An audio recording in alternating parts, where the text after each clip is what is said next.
Good day, everyone. We are from Group 11 going to present about Treasury instrument traded in Malaysian financial markets. These are the group members of Group 11. These are the five Treasury products we are going to explain today. Good day, doctor. My name is Divendra and the metric number is 286642.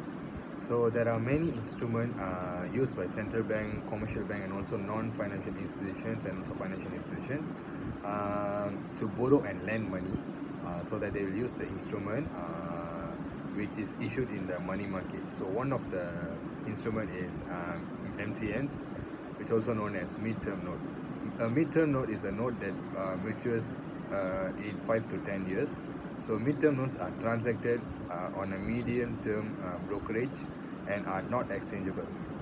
So the investment bank acts as the dealer who sells the notes to the investors on a best effort basis. So the purpose of NTN created was it was used for the debt program. So a debt program is used by a company so it can have a constant cash flow earnings from its debt issuance. So it allows a company to tailor its debt issuance to meet its financing needs. Midterm notes offer investors an option between short period and long term investments. So this ensures the business take advantage of lower rates should they occur before a bond series has reached maturity by calling in the bond issue and then issuing new bonds at the lower rate. So there are many type of midterm notes. So few of them are bank notes, treasury notes, secured notes, unsecured, and also mortgage-backed notes. The use of midterm notes, which is a money market instrument, is spread out among the business where everyone start to use the midterm note. So the issuer of midterm notes can be issued by various organizations, entities, and also even corporations, including federal government, state or provision governments, municipal governments, and non-profit organizations. So there are three parties who are involved in the issuance of midterm notes, who is issuer, guarantor, and also a dealer. So issuer is usually will be a large corporate or financial service issuer, and the guarantor, the issuer subsidiary or a special purpose financing subsidiaries, which may have a higher credit rating on its indebtedness than the issuer. So another one is a dealer, so who serve as a principal selling agent for the midterm notes, who also communicate to the issuers any offers from potential investors to buy the midterm notes. So they will start to negotiate the terms of the agreements on its own behalf and behalf of the selling agent. So the issuance of midterm notes have benefits to the both investor and also the issuer, where the issuer will start to borrow the money by issuing the midterm note, and also the investor who willing to buy the midterm notes will get their payment, including the interest, once the midterm note matures. So the benefit from the investor perspective, investor may prefer midterm notes depend on the wavelength of time that the investor are seeking for future. The midterm notes are an ideal alternative since they offer a higher interest rate than short-term investment and are preferable as opposed to continuous renewing low yield. So the risk to the investor was reinvestment risk, which is the risk that an investor might not able to reinvest cash flows at the desired rate of return. So from the issuer's perspective, midterm can benefit from the consistent cash flow generating provided by offering the notes to the investor. So it allows issuers to issue notes as need to meet their financing needs. So the risk to the issuer was the cost of serving medium term note in incremental can offset the saving on internal rate payments. The pricing mechanism used for midterm notes are three, which is secured overnight financing rate, which also known as SOFR, interbank offered rate, IBOR, and also treasury rate. So these are similar to, like, for instance, CLIBOR, which used in Malaysia among the Bursa Malaysia marketplace. another thing is regulations for midterm notes. So there's a legalization and regulation used in midterm notes, which MTN programs are generally are limited to large public companies and are usually registered on a shelf registration statement under Rule 415 of the Security Act. And MTN programs may also be registered from Form S1, Form F1, but this is rare in the usage of midterm notes in money market. So the last regulation used in issuance of midterm note is Financial Industry Regulatory Authority, where they have the authority to approve the midterm notes, so that there can be a use of midterm notes in the money market place. Thank you. Hello everyone, I am Tarshini Vengasalam. My metric number is 287848. Now I'm going to explain about debentures. Debenture is a type of long-term debt that businesses issue in order to raise money from investors. The purpose of this instrument is financing business operations, funding capital expenditures, refinancing existing debt, and diversifying funding sources. There are three parties involved in a debenture, who are issuing company, debenture holder, and trustee. Rights of each party in debenture. The issuing company has the right to receive interest payments, has the options to call or redeem the debenture prior to their maturity date, right to convert the debenture into equity shares of the business. Now, debenture holders has the right to receive the original amount invested back whenever the securities mature, and the holder also have option to sell or transfer their securities to third parties and enforce debenture agreements, terms and collections. Now for trustee, trustee have authority to keep an eye on the issuing company's adherence to the debentures agreements conditions. They also serve as the collective legal representations of the debenture holders' interest. Risk of debentures. For the issuing company, the danger of missing an interest payment or principal repayment exposes the issuing entity to credit risk.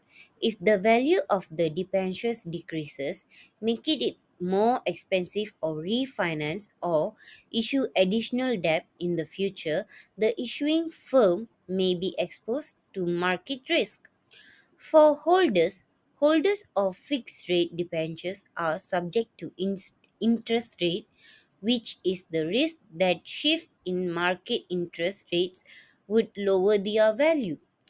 Trustees run the risk of facing legal and reputational consequences if they didn't perform their job.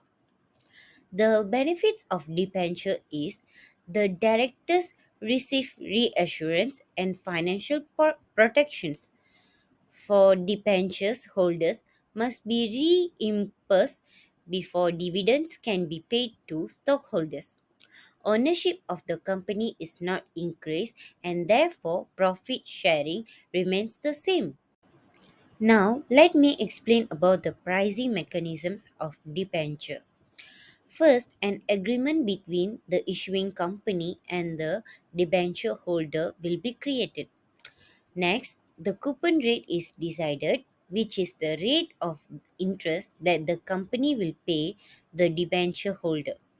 This rate can be either fixed or floating and depends on the company's credit rating or bond's credit rating. Debentures may also be either convertible or non convertible into common stocks. Next is second markets of debentures. Debentures can be sold in second market in various platforms such as over the counter markets, stock exchanges, and online trading platforms. Next, I'm going to explain about How debentures used in bank treasury operations. First of all, debentures issued by businesses or governments are an option for banks to have in their investment portfolio. Debentures may be held by banks as a component of their liquidity management plan.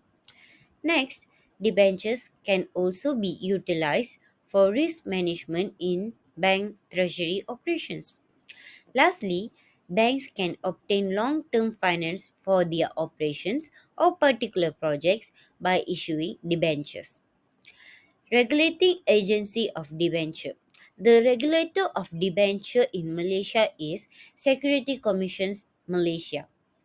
The official guidelines for debenture is Guidelines on Prospectus Contents for Debentures. That's all from me. Thank you. Good morning, Doctor. My name is Mitra Selvaraju. My metric number is 286064. Today in this presentation, I will present about one of the local treasury instruments traded in the Malaysian financial market, which is Bank Negara Malaysia Wadia, which is also known as BNM Wadia. Now I will present about the definition of wadia. Definition of wadia is derived from Arabic term which is known as deposit. Therefore, wadia is an instrument that offer in the form of contract which refers custody of an asset is given to a third party. Next is the purpose of wadia is to fund or asset saving product to ensure the validity and dependability of the good and services to their potential customers. This instrument launched by BNM, which is called as Wadia acceptance. It also under Sharia compliance where the riba is prohibited under the Islamic law. Two parties involved in Wadia, which are custodian and depositor.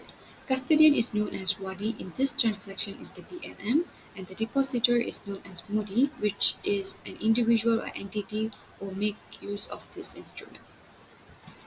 Moving to the next part, which is the right and reward of each party received from the wadia transaction.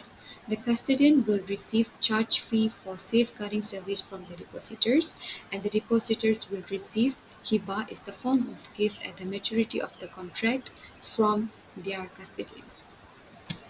Next is obligation of both parties divided into two main components which are offer and acceptance.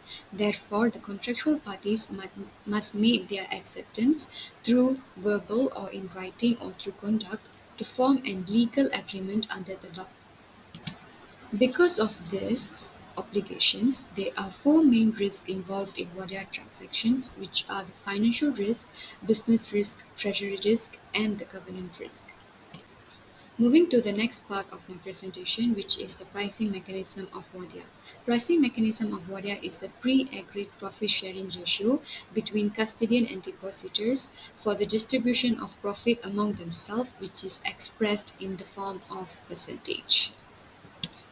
Next is wadia traded in the secondary market on tender basis, where the money broker plays an important role by offering money broking services through fast system, where the wadia instruments traded in the Bursa Malaysia. Customer can access wadia instrument in Islamic banks by buying and selling. In this situation, it refers the surplus units who have access of funds can invest in wadia transaction to safeguarding their assets. Next is there are three main functions of wadia in bank treasury operations, which are safekeeping purpose, funding interbanking transaction purpose, and investing and trading purpose. The last part that I will present for today's presentation is the regulating agency and their official guidelines. The regulating agency of wadia is BNM with the aim to avoid systematic risk by following their guidelines, which is divided into two main policies, which are monetary policy and fiscal policy to move up excess funds in the system. Thank you. That's all from me. I would like to pass the presentation to the next presenter. My name is Sutima Anak Perempuan Ahnan and my metric number is 286823. I will continue the presentation about the interbank lending and borrowing. Interbank lending and borrowing refer to the transaction that occurs between banks where one bank lends funds to another bank for a specific period. It is a crucial aspect of the financial system that help maintain liquidity and enable banks to meet their short-term funding needs. Most interbank loans are for maturities of 1 week or less, the majority being overnight. The loan is made at the interbank rate, and it is also called the overnight rate if the loan period is overnight. Next is purpose of interbank lending and borrowing, which is liquidity management. Banks use interbank lending and borrowing to manage their short-term liquidity needs. By borrowing from other banks, a bank can acquire funds quickly to meet its immediate obligation, such as customer withdrawal, while maintaining a balanced liquidity position, where banks can ensure that they have enough liquidity for the immediate needs or lend money when they have excess cash on hand. Next is reserve requirements, which interbank lending and borrowing. Bank can certify regulations such as reserve requirements. This is because to ensure the stability of the banking system, regulatory authorities often set reserve requirements that banks must meet. Interbank lending allows banks to borrow funds from other banks to fulfill these reserve requirements when necessary. The next purpose of interbank lending and borrowing is surplus fund utilization. Banks with excess fund can lend to other banks through the interbank lending and borrowing. By doing so, they can earn interest on their idle cash and generate return on their surplus liquidity. Interbank lending and borrowing also can make sure that market stability. Interbank lending and borrowing contribute to the stability of the overall financial system. They facilitate the flow of funds between banks, ensuring that institutions with surplus liquidity can lend to those in need. This helps maintain stability in the money market, allowing banks to meet their obligation and support economic activities. Interbank lending and borrowing also can risk diversification. Interbank lending and borrowing enable banks to diversify their counterparty risk by lending to multiple banks. A lending bank spreads its exposure across different borrowers, reducing the concentration of risk associated with a single borrower. Who and how interbank lending and borrowing is created? Commercial banks are the main participant in interbank lending and borrowing. They have surplus money available that they can lend to other banks or may require additional liquidity to manage their short-term fund needs. These banks actively engage in the interbank market to lend or borrow funds. A part of commercial bank, other financial institutions such as investment bank, mutual fund, and money market fund also participate in interbank lending and borrowing. In terms of interbank market platform, interbank lending and borrowing transactions in the conventional money market are facilitated through various channels. These include electronic trading platform, interbank broker, and over-the-counter OTC market. These platforms serve as intermediaries connecting banks and financial institutions to match their borrowing and lending needs. Negotiation and bilateral agreement. Banks negotiate the term and condition of interbank lending and borrowing transactions directly with each other. The negotiation process involves in discussion on the loan amount, interest rate, maturity date, collateral requirements, and other relevant themes. The parties involved mutually agree on the terms which are documented in bilateral agreements. Interest rate determination. The interest rate on interbank lending and borrowing in the conventional money market is typically based on benchmark rate, such as Kuala Lumpur Interbank Offer Rate, LIBOR, or other reference rate. Next is execution and settlement. Once the terms are agreed upon, the interbank lending and borrowing transactions are executed. The lending banks transfer the agreed upon funds to the borrowing banks, and the borrowing bank receives the funds. The parties involved rights, responsibilities, risks, and benefits in interbank lending and borrowing. Among the parties involved in interbank lending and borrowing is lending bank. The lending bank includes the financial institution that provide funds to another bank through interbank lending. The lending bank has the right to provide funds to another bank through interbank lending. It can negotiate the term and condition of the loan, including the loan amount, interest rate, maturity, and collateral requirements. Lending banks are responsible for assessing the creditworthiness and risk profile of the borrowing bank before extending the loan to make ensure compliance with applicable law, regulation, and internal policies. In addition, the risk that the lending bank may face is the risk of default by the borrowing bank, which may result in non-payment of principal or interest. There is also the risk of counterparty credit risk, where the borrowing bank may fail to fulfill its obligation. Benefit that lending bank will achieve is the lending bank will earn interest income from the loan, generating revenue. Besides, the party involved in interbank lending and borrowing is the borrowing bank. The borrowing party is the financial institution that seeks to borrow funds from other financial institutions in the interbank market. This party may require additional liquidity to meet short-term funding needs or to maintain reserve requirements imposed by regulatory authorities. The borrowing bank has the right to obtain funds from another bank through interbank borrowing. It can negotiate the term and condition of the loan, including the loan amount, interest rate, maturity, and collateral requirements. The borrowing bank is responsible for using the borrowed fund for legitimate purpose and complying with the agreed upon term and condition. It must ensure timely repayment of the principal and interest according to the loan agreements.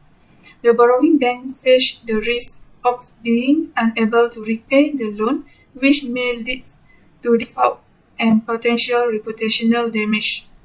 The borrowing bank benefits from access to additional funds to meet its short-term liquidity needs or operational requirements. The pricing mechanism play a crucial role in determining the cost of funds for the borrowing bank and the return for the lending bank. Several factors influence the pricing of interbank lending and borrowing, including benchmark rate. In that, benchmark rate serves as reference point for pricing interbank transactions.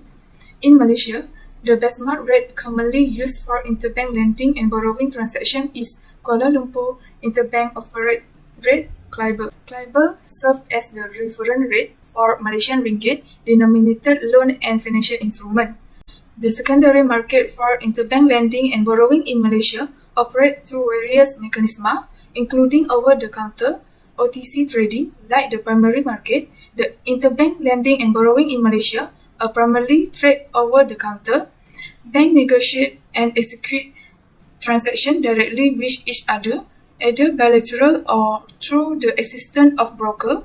Besides, interbank broker play a role in facilitating trading activities in the secondary market. Lastly is regulatory agency. Bank Negara Malaysia is the central bank of Malaysia and play a key role in regulating and supervising the country financial system. BNM has the authority to establish regulation and guidelines for bank and financial institutions, including those involved in interbank lending and borrowing. BNM has issued guidelines that outlines the conduct of money market activities, which include interbank lending and borrowing. These guidelines provide banks with role and principle of for participate in the money market, managing liquidity and maintaining market integrity. That's all from me. Thank you. My name is Swari anak perempuan Echul and my metric number is 285657. Now I will present about Malaysian Islamic Treasury bills. First of all, Malaysian Islamic Treasury bills can be referred to the short-term Islamic securities that have been issued by the government of Malaysia. In other words, MITB also act as government versions of promissory notes, which mean the investor repayment guaranteed at a later time. Normally, this instrument, which is Malaysian Islamic Treasury bills, is created by the central bank, which means Bank Negara Malaysia on behalf of the government. The main purpose of issuing MITB is to manage and finance the shorter terms operating expenditure of the governments of Malaysia. Not only that, it is issued to give additional liquidity management tools for Islamic bank. MITB also can be used to manage cash flow effectively. In terms of how Malaysian Islamic Treasury bills can be traded, can be traded in secondary market. In these situations, over-the-counter markets are considered as a method of trading these Malaysian Islamic Treasury bills. There are two ways through over-the-counter markets, which are direct transaction and brokerage firm or financial intermediaries. For direct transaction, it means the transaction that will be conducted between institutional investors such as banks and other market participants. Next, for the brokerage firms acting to match the buyer and seller of Malaysian Islamic Treasury bills and executing trades on behalf of their clients. Now we move to the parties involved in Malaysian Islamic Treasury bills as well as the right, responsibility, risk, and benefit for each party. There are consists of four parties which are issuing entity, investor, primary dealer, and Sharia advisor. Firstly, issuing entity refer to the Malaysian government or any organization in charge of issuing Malaysian Islamic Treasury bills. In this context, issuing entity which is governments have the right to determine the term and conditions for the Malaysian Islamic Treasury bills that will be issued. For example, determine the maturity dates, face value, profit sharings, and more. The government also has a responsibility to pay back the face value of the Malaysian Islamic Treasury bills to the investor at the maturity date. By the way, issuing entity will be considered with reputational risk. This is because if the issuer fails to fulfill their obligations, it will result in their reputations being affected. For the next, issues Malaysian Islamic Treasury bills will benefit in terms of diversifications of funding sources. The next party is investor. That means the people, business, or financial organization such as insurance firm, pension fund firms that want to buy the Malaysian Islamic Treasury bills.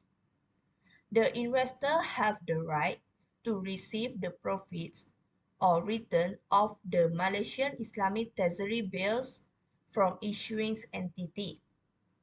Investor also responsible to fulfill any requirement related to the profit sharings, holding periods, and more in the instrument. In the term of the risk, investor may be lost if the issuing entity is unable to pay the Malaysian Islamic Treasury bill face value. For the primary dealer, also a party that involved in issuing the Malaysian Islamic Treasury bills. Primary dealer have an authority to purchase and sell the Malaysian Islamic Treasury bills, generating and promoting investor trade. Not only that, but primary dealer also have to uphold the integrity of the market and encourage Malaysian Islamic Treasury bills trading is fair and open. For the risk that may be faced by primary dealer is the potential default or failure of the counterparty to uphold its obligation cost the risk. Primary dealers have a chance to make brokerage firm for brokerage fee and potential trading earning to this position. The last party is Sharia advisor. Sharia advisor have to provide a guidance and ensures that the structure of the Malaysian Islamic Treasury bills comply with the Sharia principle. In this context, they need to offer accurate and advise closely the Malaysian Islamic Treasury bills comply to Islamic standard. In terms of the benefits, it will increase involvement in financial products that comply to the Sharia, increase their standing in the Islamic finance sector. We continue with how the Malaysian Islamic Treasury bill can be accessed. Basically, it can be accessed through primary markets, secondary markets, and financial institutions. For the price mechanism, the price of the Malaysian Islamic Treasury bills can be calculated based on the face value that have been discounted. Yield calculation or a profit is calculated based on discount price and face value. Not only that, but the pricing of the market drivers also can be used to enable investors to set the Malaysian Islamic Treasury bills price. Malaysian Islamic Treasury bills are used in the bank treasury operations in aspect of liquidity management, treasury investment, Sharia compliant banking and funding as well as financing. Lastly, there are many regulatory agencies that involved in issuing Malaysian Islamic Treasury bills. For example, Securities Commission Malaysia, Ministry of Finance and Sharia Advisory Councils. That's all from me. Thank you.